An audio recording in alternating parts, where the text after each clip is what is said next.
when you find something and it becomes like real. I mean, you've heard it, but all of a sudden it becomes real. I mean, I am still finding joy in what they have done. It's a great act of discovery.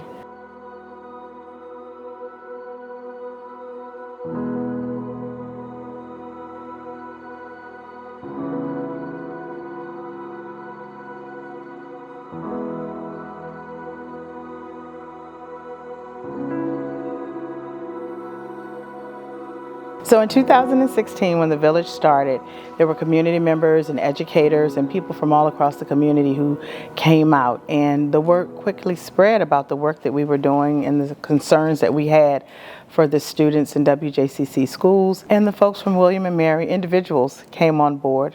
That's kind of how we all got started, with working together, and I think we found that we all had something in common.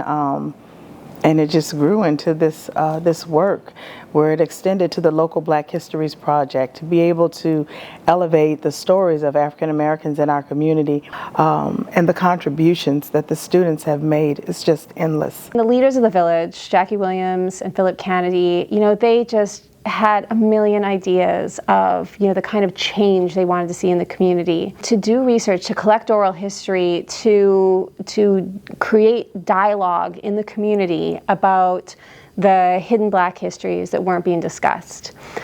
It was just such a powerful vision that they created, and I wanted to help. And I said, I've got research skills. I have students that would love to be involved in the village's vision. So how can we collaborate? I knew how important this work was, and I've always known that. And I think it didn't quite feel as real until I saw how many people we were helping.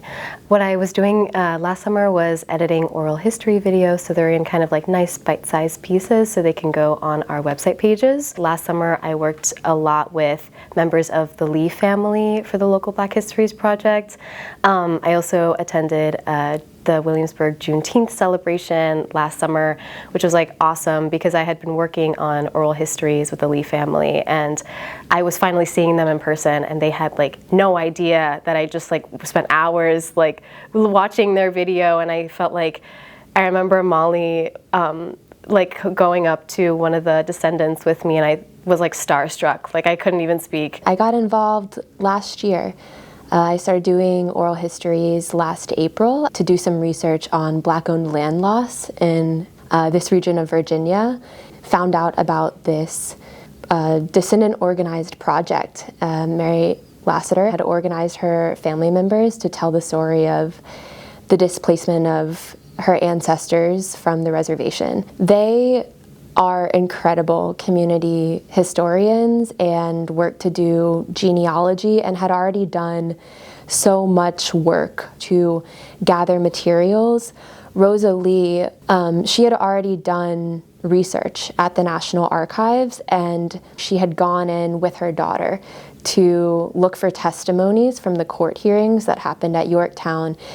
Through her work, we knew what was there. Archivists told us, you might check this other archive, or we don't have those things here.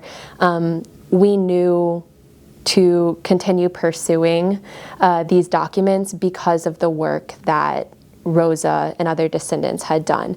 And so being able to build off of community efforts, it has been an incredible collaboration. I started with the local Black History Project in summer of 2021. I think at first it was a little overwhelming. I guess I've been to a lot of libraries now in my life, but the National Archives, one, it sounds fancy. It was amazing. I remember the first day, because we were there for 3 days just scanning papers. I remember I was getting really engrossed in each claimant file, and I was skimming it and reading along, and I was like, wow, this is really cool, and just being able to feel these century-old papers, right?